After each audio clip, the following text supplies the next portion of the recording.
poder sacar una enseñanza de cómo restaurar un hogar,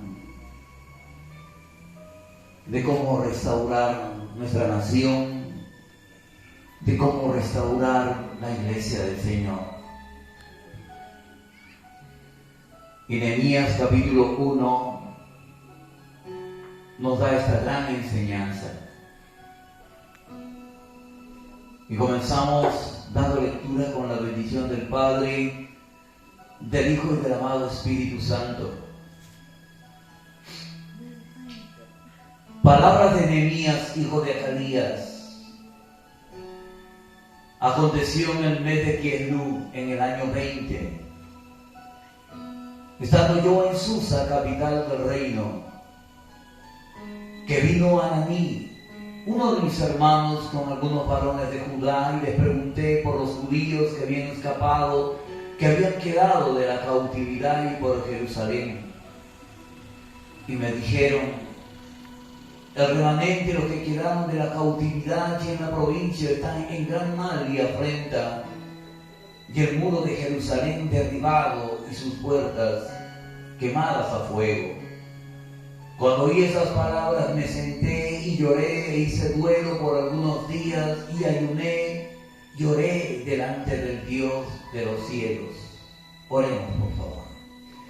Padre celestial, bendito Dios, en el nombre de Jesús, en esta noche estamos delante de tu presencia, en cuya presencia, Padre, nos encontramos. Te pedimos, maravilloso Cristo, maravilloso Espíritu Santo, que nos conduzcas, que nos guíes, que nos enseñes, que abras nuestra mente y nuestro corazón, Señor, para entender tu buena voluntad. Padre, en el nombre de Jesús, por nuestra propia voluntad, nos despojamos de todo viejo hombre, renunciamos y rechazamos a todo peso de pecado, a toda iniquidad, a toda maldad. Y en el nombre de Jesús, oh Dios de la gloria, hacemos tu voluntad conforme tu palabra lo dice. Padre, reprende al diablo, a sus demonios, a los espíritus engañadores, a los espíritus que están en el aire y a toda fuerza del mal que se quiera levantar. Y en el nombre de Jesús, donde está tu espíritu, Padre, hay libertad. Que sea la voz del amado Espíritu Santo manifestándose, moviéndose, hablándonos, Señor, a cada uno de nosotros y dando las formas y las maneras como, Señor, poder levantar nuestro hogar, levantar nuestra nación y levantar tu iglesia. Gracias. Muchas gracias, Padre, en el nombre de Jesús, y toda la gloria sea para el Padre, para el Hijo y para el amado Espíritu Santo. Gloria a Dios, gloria a Dios, gloria a Dios. Denle palmas al Señor, mis hermanos. Tengan muy buenas noches, verdad que me alegra esta noche poder visitarles. Me llena de gozo, me llena de alegría poder saber que están perseverando, y también estamos orando por los hermanos que no han venido esta noche. Tendrán sus motivos. Esta noche vamos a hablar de cómo nosotros podemos restaurar algo. Entonces, a través de este libro de Nehemías, pues vamos a encontrar la primera arma. La primera arma para poder encontrar la restauración de nuestra nación, de nuestro hogar, de nuestra familia, de la iglesia, se llama ayuno. Aquí, en este pasaje bíblico, podemos ver a Nehemías. Y muchos de ustedes saben que Nehemías estaba trabajando como copero de un rey, y Nehemías estaba sobre todo. Pero Nehemías había escuchado y había oído que la ciudad donde él había crecido, donde era sepulcro de sus padres, dice que las murallas que protegían esta ciudad habían sido derribadas, quemadas a fuego las puertas, y el pueblo se encontraba en gran mal y en gran afrenta. Entonces, al escuchar estas cosas que estaban pasando en esta ciudad, dice que Nehemías lloró. Por favor, dígale a su hermano si esta noche te toca llorar. ¿Qué hizo Nehemías? Lloró al enterarse, porque él sintió un dolor profundo de ver que la ciudad donde él había crecido había sido derribada. Entonces él comenzó a hacer algo que pocas veces nosotros hacemos, porque en el versículo 4 dice: cuando oí estas palabras me senté y lloré, e hice duelo por algunos días, y ayuné y oré delante del Dios de los cielos. ¿Cuál es la primera arma que él tomó? Fue el ayuno. el quebranto. En medio del ayuno, él quebrantó su corazón delante de Dios. Pero ¿qué más hizo este hombre? Y eso es lo que nosotros debemos reflexionar. Y sigue diciendo desde el versículo 5, y dije, te ruego Jehová, Dios de los cielos, fuerte, grande y temible, que guarde el pacto y la misericordia a los que le aman y guardan sus mandamientos, esté ahora atento tu oído y abierto tus ojos para oír la oración de tu siervo, que ahora hago, que hago ahora delante de ti día y noche por los hijos de Israel tu siervo, y mire lo que hacen. Y confieso los pecados de los hijos de Israel que hemos cometido contra ti, si yo y la casa de mi padre hemos pecado. Como segundo punto podemos ver a un hombre que reconoce el pecado del pueblo, también reconoce su propio pecado y también el pecado que de repente habían cometido en su hogar, y él le pide perdón al Señor. Él no dice ellos han pecado, él reconoce el pecado del pueblo, pero también reconoce su propio pecado. Primer punto es el ayuno y segundo punto es el reconocimiento. El reconocimiento de toda falta y de todo error que uno pueda haber cometido delante de Dios. A su nombre. Y sigue diciendo en el versículo 7. En extremo nos hemos corrompido contra ti y no hemos guardado los mandamientos, estatutos y preceptos que diste a Moisés tu siervo. ¿Qué hace él? Sigue reconociendo que no se había guardado los mandamientos, estatutos y preceptos que el Señor le había dado a Moisés su siervo. Pero ahí, y como tercer punto, porque primero es el ayuno, segundo es la confesión, y el tercer punto es muy importante porque le dice a Dios, acuérdate ahora de la palabra que dices a Moisés tu siervo, diciendo, si vosotros pecareis, yo os dispersaré por los pueblos, pero si os volviereis a mí y guardareis mis mandamientos y los pusiereis por obra, aunque vuestra dispersión fuera hasta el extremo de los cielos, de ahí os recogeré y os traeré al lugar que escogí para hacer allí habitar mi nombre. Aquí él hace algo y él hace recordar a Dios lo que Dios había prometido. Quiero que cada uno de nosotros podamos entender de lo más profundo de nuestro corazón que cuando Dios promete algo, Dios lo tiene que cumplir. A su nombre. Dios le había dado una promesa a Moisés. Y Nehemías le hace acordar a Dios, recuérdate Dios que tú le has prometido a Moisés que si tu pueblo se arrepiente, que si tu pueblo se humilla, que si tu pueblo vuelve realmente el corazón a ti, tú le vas a perdonar y tú vas a levantar, tú vas a bendecir, tú lo vas a recoger, tú lo vas a restaurar, tú lo vas a liberar, porque tú no puedes mentir. A su nombre. Dios no puede mentir. Y lo que Dios promete, lo cumple. Muchas veces se demora, pero Él lo hace. Y Nehemías lo sabía.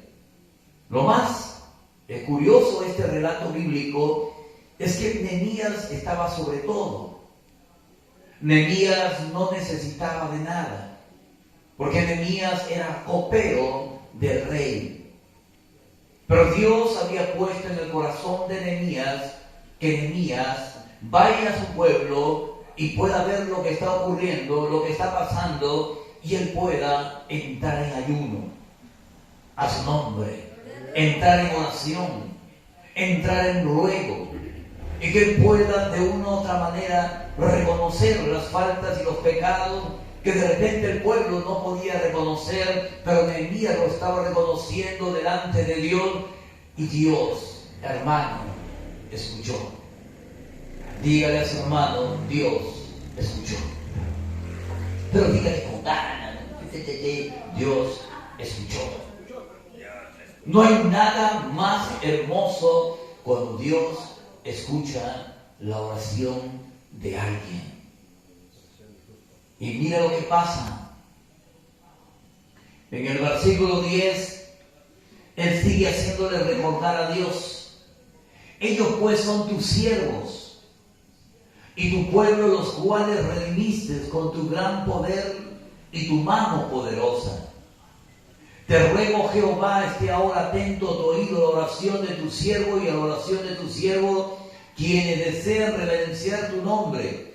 Concede ahora buen éxito a tu siervo y dale gracia delante de aquel varón, porque yo servía de copero al rey.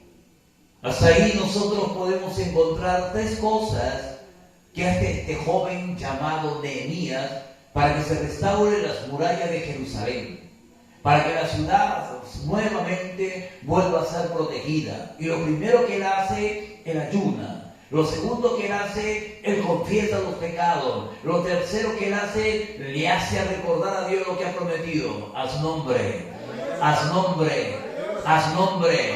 Y el cuarto punto, acá lo vamos a encontrar, ahí en Nehemías capítulo 2. Porque él ya había pedido que Dios pueda administrar el corazón de alguien y sobre todo el corazón del rey, para que el rey le pueda dar el material que necesitaba Nehemías para volver a construir, a edificar la muralla de Jerusalén. Y aquí en el capítulo 2 ya lo encontramos con el rey, y dice en Nehemías capítulo 2, versículo 1 hacia adelante: sucedió en el mes de Nisán, en el año 20 del rey Artajerjes, que estando ya el vino delante de él, tomé el vino y lo serví al rey. Ahí si usted se da cuenta que él atendía al rey. Y como yo no había estado antes triste en su presencia, me dijo al rey: ¿por qué estás triste tu rostro? Pues no estás enfermo. No es esto sino quebranto de corazón. Entonces temí en gran manera. Y dije al rey: para siempre viva el rey, ¿cómo no estaré triste mi rostro cuando la ciudad, casa de los sepulcros de mi padre, está desierta y sus puertas consumidas por el fuego? Y mire lo que el 4 lo que pasa. Me dijo el rey: ¿qué cosa pides? ¿Y qué dice? Entonces oré al Dios de los cielos. El cuarto punto que hace este joven llamado Nehemías es que pide dirección a Dios antes de pedirle algo al rey. Si usted puede notar, el rey le estaba diciendo: ¿qué cosa tú me pides para que yo te dé? Tú trabajas conmigo, en pocas palabras, no quiero verte triste. ¿Qué necesitas? Pero antes de él decirle: necesito esta madera, necesito esta cosa o necesito esta cosa para poder restaurar la ciudad, para poder volverla a edificar, él oró al Dios de los cielos. El cuarto punto es pedir dirección a Dios en todas las cosas que hagamos. Haz nombre, haz nombre, haz nombre, haz nombre. Y cuando él comenzó a pedir esa dirección a Dios, Dios le hizo que halle gracia delante del rey. Mira lo que dice el 5. Y dije al rey: si le place al rey y tu siervo ha hallado gracia delante de ti, envíame a Judá, a la ciudad de los sepulcros de mi padre, y la reedificaré. Entonces el rey me dijo, y la reina estaba sentado junto a él: ¿cuánto durará tu viaje y cuándo volverás? Y agradó al rey enviarme después que yo señalé tiempo. Además dije al rey: si le place al rey, que se me den cartas para los gobernadores al otro lado del río, para que me franqueen el paso hasta que llegue a Judá, y carta para Asaf, guarda del bosque del rey, para que me dé madera para enmaderar las puertas del palacio de la casa y para el muro de la ciudad y la casa en que yo estaré. Y me lo concedió el rey según la benéfica mano de mi Dios sobre mí. Aquí podemos ver que la mano de Dios estaba respaldándolo a este joven llamado Nehemías, pero para que la mano de Dios lo respalde él, ¿qué cosas hizo él? A ver si se recuerdan. Lo primero, él ayunó y lloró delante de Dios. En lo segundo, confesó los pecados del pueblo y sus propios pecados y los pecados, si en su casa se habían cometido. ¿Y cuál fue el tercer punto? ¿Se recuerdan cuál fue el tercer punto? Le hizo acordar a Dios lo que Dios había prometido.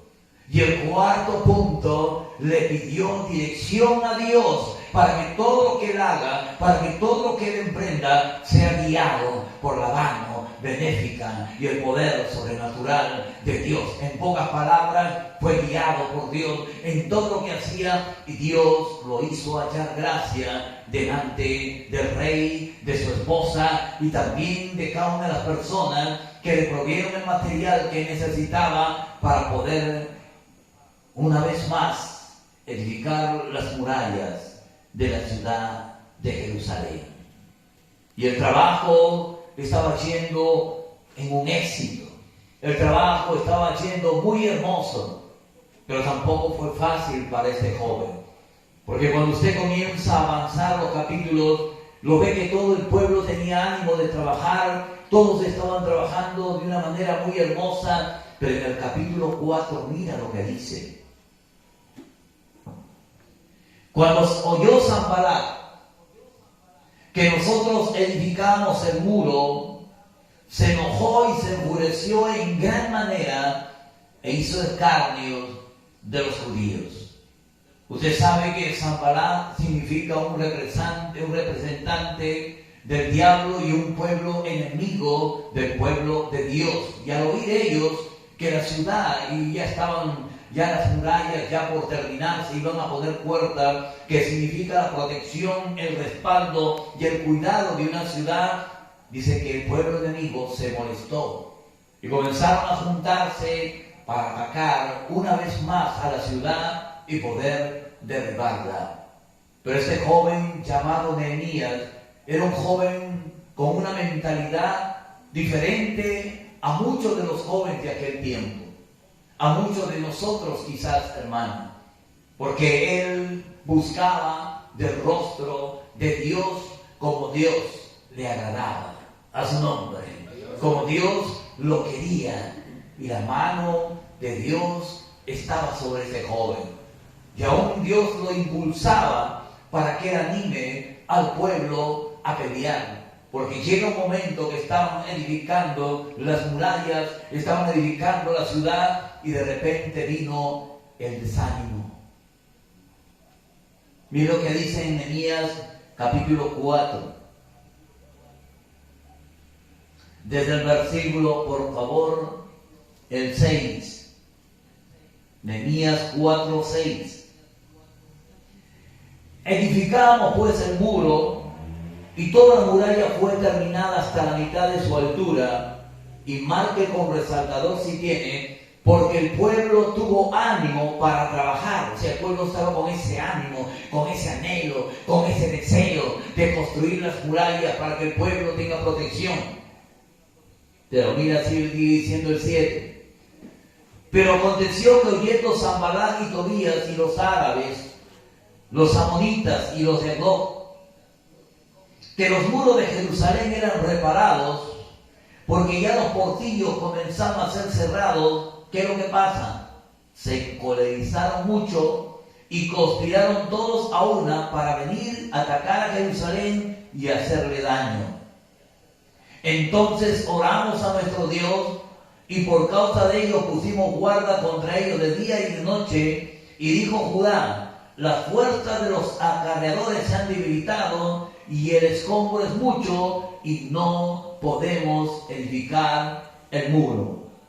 ¿Qué es lo que pasaba con el pueblo? Ya el pueblo ya no tenía ese ánimo, ya el pueblo no estaba con esas fuerzas, ya el pueblo estaba desanimado, ya el pueblo estaba desalentado, porque de repente el escombro era mucho, como decir el trabajo era mucho, ellos eran pocos, ya estaban cansados, estaban desanimados, pero ellos se habían olvidado que al construir esas murallas, al poner esas puertas, el enemigo ya no iba a entrar a violar a sus propias esposas, a matar a sus propios hijos. Y el pueblo se había olvidado de eso. Y estaba desanimado, estaban desalentados, cuando ya faltaba poco, hermano. Mire lo que sigue diciendo la palabra de Dios. Cuando ellos dijeron, y no podemos edificar el muro, miren lo que dice el 11. Y nuestros enemigos dijeron, no sepan ni vean hasta que entremos en medio de ellos y los matemos y hagamos cesar. ¿Qué cosa? La obra. ¿Sabe, hermano? Satanás ataca en el momento que viene el desánimo. Satanás ataca cuando ve que alguien ya baja la guardia. Usted antiguamente podría ver de repente a dos soldados peleando.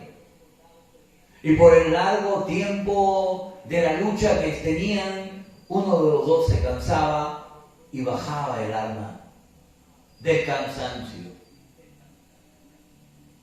¿Quién es el que tendría la victoria? ¿El que baja los brazos o el que sigue con su arma bien agarrada y sigue peleando? ¿Quién es el que gana? El que está agarrado en su armamento. El que entiende que no se puede retroceder, se tiene que morir peleando. Hace un tiempo atrás yo escuché, yo he tenido el calor de carpeta, no he estado en un colegio, pero escuché unas palabras, una frase, a mí me ayudó mucho y me sigue ayudando. Pelearé hasta quemar el último cartucho. Mire a su hermano y dígale, yo pelearé hasta el final. Tú hasta cuándo. Pelea por tus hijos, pelea por tu casa, pelea por tu esposa, pelea por tu esposa, pelea por tu esposo, pelea por tu familia, pelea por la iglesia. No te rindas. Nehemías capítulo 4. El enemigo ya había planificado atacarlo y matarlos. Pero mire lo que sigue diciendo la Biblia en el versículo 14. Ahí ve que Nehemías reacciona. Nehemías se levanta y comienza a decir, después miré y me levanté y dije a los nobles y a los oficiales y al resto del pueblo, no temáis delante de ellos, acordaos del Señor, grande y temible, y pelead por vuestros hermanos, por vuestros hijos, por vuestras hijas, por vuestras mujeres y por vuestras casas. Nehemías se levanta y le hace recordar al pueblo que delante de ellos estaba el Señor grande y temible, y tomen sus armas y vuelvan a pelear y los van a vencer. Eso es lo que estaba diciendo. Y miren lo que pasa en el siguiente versículo. Miren lo que dice el 15. Y cuando oyeron nuestros enemigos que lo habíamos entendido y que Dios había desbaratado el consejo de ellos, nos volvimos todos al muro, cada uno a su tarea. Dice que ellos reaccionaron. Y el enemigo, al ver que ellos habían reaccionado y se habían dado cuenta que el enemigo quería destruir la ciudad, quería entrar a saquear, llevarse todo, destruir lo que con tanto esfuerzo Dios había hecho a través de su vida, ellos comenzaron a pelear y el enemigo se dio cuenta, que ellos se habían dado cuenta, y lo que tuvieron que hacer ellos es huir. Cuando alguien entra en ayuno, cuando alguien confiesa sus faltas, y cuando alguien se levanta haciéndole recordar a Dios lo que Dios ha prometido, y cuando alguien pide la dirección del Espíritu Santo, y cuando alguien entiende y comprende que el enemigo va a querer destruir a sus hijos, ese alguien se levanta y pelea. Por favor, dígale a su hermano, pelea. No te rindas. Pelea. Pelea. Yo creo que todo padre ama a sus hijos. En el Callao un día tuve la oportunidad de conocer a una familia. Y una madre de familia había salido a comprar y la iglesia estaba como a 4 casas. Esa noche estaba predicando ahí. Y la gente en la iglesia apestaba humo y salieron todos afuera y unas casas se estaban incendiando. Esa madre de familia en ese momento, al ver que dentro de la casa estaba su niño, no lo pensó 2 veces y se metió en medio del fuego. Sufrió quemaduras de 3er grado, todo su cuerpo. Pero cuando le abrieron los brazos, porque ella estaba así encogida, cuando le abrieron los brazos, estaba su bebé sano y salvo. ¿Sabe? Como padre de familia, yo tengo que morir peleando por mis hijos. No sé usted, yo tengo que morir peleando por mis hijos. Este libro de Nehemías nos da la forma y la manera de nosotros no rendirnos en ningún instante. La Biblia dice que el que persevere hasta el fin, este será salvo. Ahora quiero que entienda que la Biblia dice: cree en el Señor Jesucristo y serás salvo tú y tu casa. Dios le dice a Noé: Noé, a ti te he visto justo delante de en medio de esta